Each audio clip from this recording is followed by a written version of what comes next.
Cette vidéo contient des spoilers de la série Twin Peaks. Who is that? My name's Audrey Horne. Special Agent Dale Cooper. Fin des années 80, les séries ne sont pour la plupart qu'une manière de combler des grilles de programmes des chaînes télé. Rares sont celles qui disposent d'une narration continue et elles sont souvent composées d'épisodes interchangeables rendant leur rediffusion possible dans l'ordre que l'on souhaite.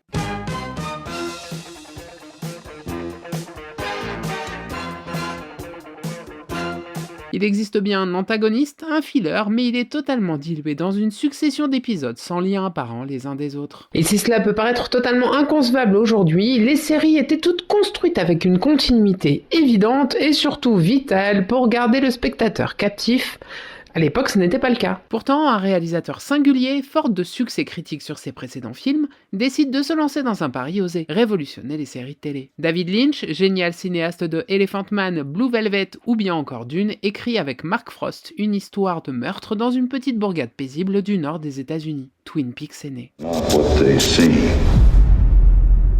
Véritable icône des années 90 portée par un réalisateur emblématique, cette série a autant fasciné par son esthétique que sa musique. Véritable objet télévisuel unique, Twin Peaks définira en grande partie ce que sont les séries d'aujourd'hui. Il est donc difficile d'aborder ce type d'œuvre tant elle se révèle dense, complexe et que son analyse complète demanderait des heures entières. Et comme mes vidéos durent à peu près 15 minutes, vous vous doutez bien que l'exercice serait très périlleux. Tour à tour enquête policière, soap, science-fiction, paranormal, dramatique mais aussi grotesque, Twin Peaks héberge en son cœur une synthèse de ce qu'étaient les séries à son époque. En seulement 29 épisodes répartis sur 2 saisons et un long métrage, cette série entrera dans la légende, abreuvant la pop culture de moments d'anthologie qui, aujourd'hui encore, impriment sur la rétine des images indélébiles. Et vraiment, les superlatifs ne manquent pas.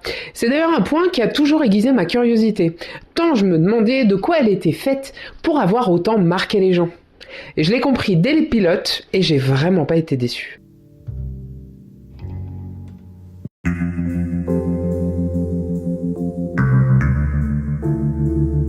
Le générique s'ouvre. Une musique résonne, accompagnant des plans mêlant nature et industrie. Une scierie, la forêt. Ici, le bruit des scies est tu, supplanté par un thème qui fait écho dans le cœur des milliers de fans. Cette introduction se clôt sur le panneau de la ville de Twin Peaks et son nombre d'habitants. 51 201.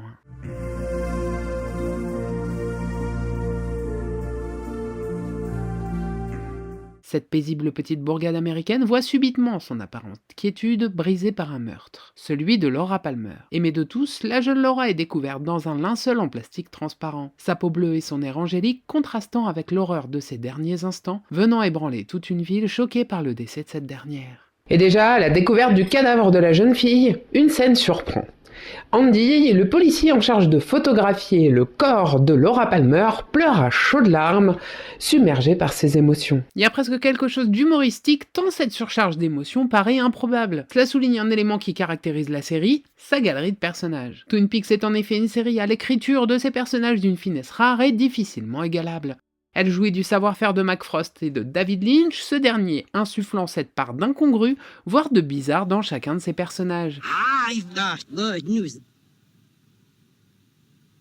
Il ne fera pas que les caractériser par leur rôle dans cette ville, il leur donnera aussi des traits bien singuliers. Harry, le chef de la ville, sera finalement celui qui semblera le plus normal, mettons des guillemets de rigueur, de tous. Et c'est rapidement que Dale Cooper fera son arrivée à Twin Peaks, interprété par le génial Kyle MacLachlan, vétéran de la caméra de Lynch puisque déjà aperçu dans Dune ou Blue Velvet. Kyle MacLachlan qui joue notamment dans la série Fallout que je vous recommande chaudement. L'agent du FBI est missionné pour résoudre le meurtre de Laura Palmer et découvrira rapidement que Twin Peaks renferme bien plus de secrets que son apparence le laisse présumer. Et pour bien comprendre Twin Peaks, il faut vraiment scinder l'œuvre en plusieurs parties.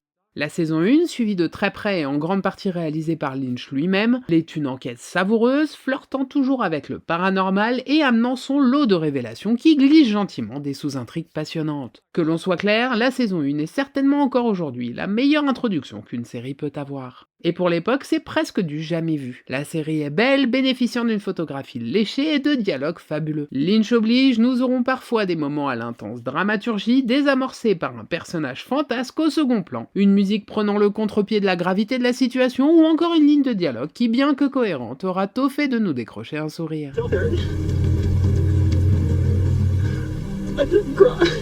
Et le succès sera au rendez-vous. Le pilote d'une durée non négligeable d'1h30 réunira 34,6 millions d'Américains devant leur poste de télévision. Un excellent démarrage que la série maintiendra jusqu'à la conclusion de son premier arc. Alors oui, la série, connue uniquement pour le meurtre de Laura Palmer, est pourtant composée de plusieurs arcs narratifs.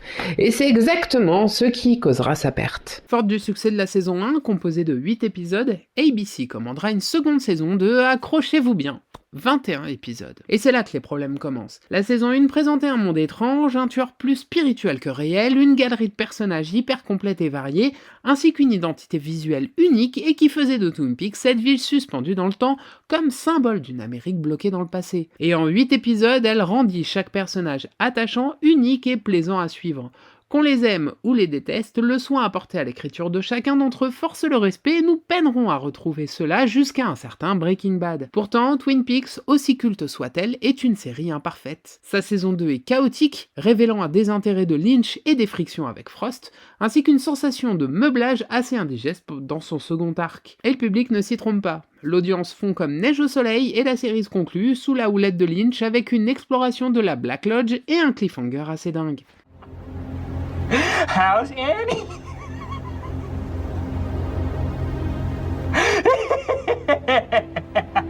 J'imagine même pas la frustration du public face à la fin de cette série.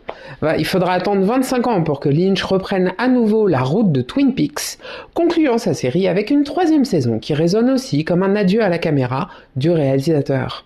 Ce voyage surnaturel où la caméra est totalement appropriée par le cinéaste déroute, fait preuve d'une forme d'exigence pour se laisser apprivoiser, mais pour quiconque aime le cinéma, sera un objet de bien des fascinations. Mais Twin Peaks ne se résume pas qu'à ces 3 saisons. Le pilote dit international est aussi extrêmement intéressant. Lynch avait prévu un montage spécial du pilote, le rendant exploitable comme un film si toutefois la première saison n'était pas validée. Cette version, on voit Bob être un être de chair, caché sous l'hôpital et tué par Mike lui-même.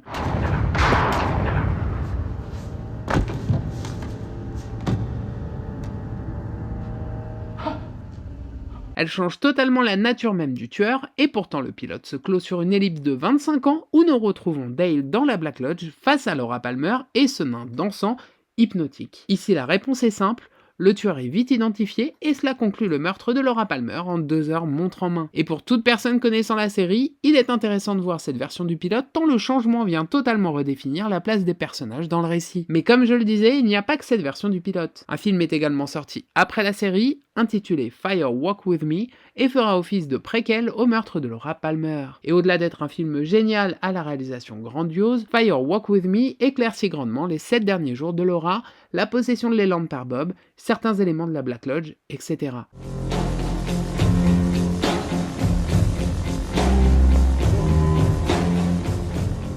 Il iconisera encore un peu plus le personnage de Bob dans une scène terrifiante, portée à elle seule par le faciès de l'acteur Frank Silva.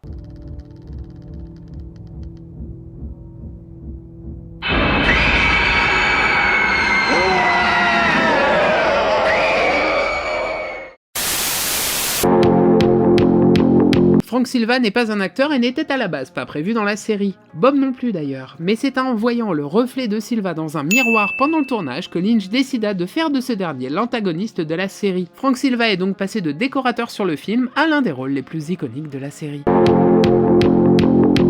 Il existe aussi des romans de Mark Frost, ce dernier étant désireux de prolonger cet univers par le biais de récits qui approfondissent les thèmes abordés dans la série. Ne les ayant pas lus, je ne m'étendrai pas sur le sujet, mais les retours sont plutôt bons. En somme, Twin Peaks est une œuvre magistrale et qui se révèle le parfait exemple du traitement des séries à son époque. Sacrifiée au profit d'une frénétique course à l'audience, cette série méritait mieux. En effet, la série souffre d'un ventre mou de pas moins de 7 épisodes, où les sous-intrigues s'enchaînent dans une escalade presque indigeste, tant celles-ci sont peu passionnante en comparaison du cœur de son intrigue qui peine à avancer. Et pourtant, une fois le dernier épisode achevé, il reste une saveur en bouche. Une saveur unique à nul autre pareil. Rendant la ville de Twin Peaks attachante, son microcosme étrangement familier. Cette sensation de connaître ses recoins, ses personnes et évidemment tous ses secrets. Car comme dit l'accroche, à Twin Peaks, personne n'est innocent. Et c'est au sortir du visionnage de cet univers que l'on touche probablement le cœur de quelque chose d'assez limpide. Twin Peaks est inadaptable. Trop dense, trop multiple dans ses styles et à l'ambiance qui va au-delà du simple visuel, d'aucuns ne se risqueraient à transposer en jeu vidéo cette série culte.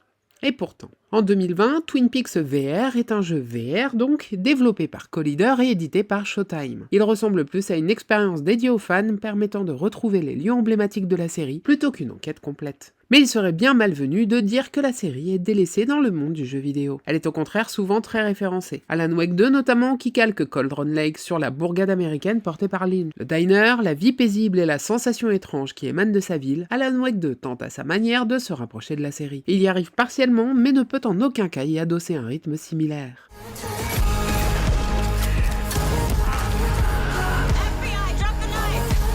J'aurais aussi pu vous citer Deadly Premonition, l'excellent mauvais jeu sorti en 2010 et qui est quasiment un calque de Twin Peaks, le rendant étrangement attachant malgré pléthore de soucis. Il est pour les fans de la série une expérience plutôt intrigante à faire. Et comme la série, il souffre de déséquilibre, mais captive par le souhait de connaître la conclusion de son histoire.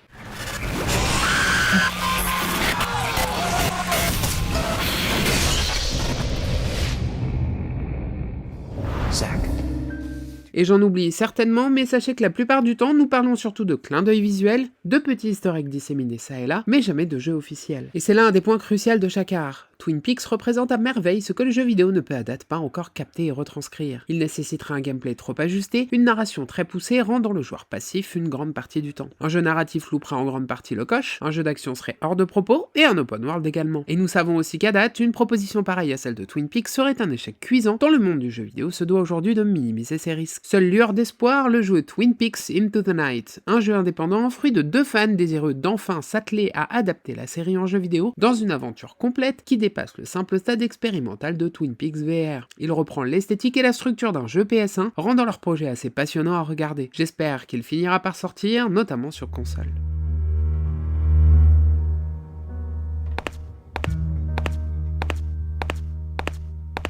Et Twin Peaks reste donc, malgré le poids des années, une œuvre majeure, unique et iconique. Elle est un juste reflet de ce qu'est le cinéma, série inclus, d'un art maîtrisé. La caméra se repose sur ses acteurs, son ambiance. Être spectateur et non acteur d'une œuvre oblige le spectateur à se plier à ce que lui impose le média. Il ne peut, à aucun moment, casser son rythme, modifier son cheminement. Et Twin Peaks a ce besoin viscéral que le spectateur s'installe et se laisse porter. Et c'est en commençant à abdiquer, sans chercher une logique absolue, qu'elle se révélera. Et elle offrira à son spectateur une empreinte indélébile. Et c'est donc la fin de cet épisode qui a troqué Kathleen Kennedy pour David Lynch. Je pense vraiment que personne n'a perdu au change. Quant à moi, je vous dis à bientôt pour un prochain épisode et n'oubliez pas que le meilleur opium reste la culture.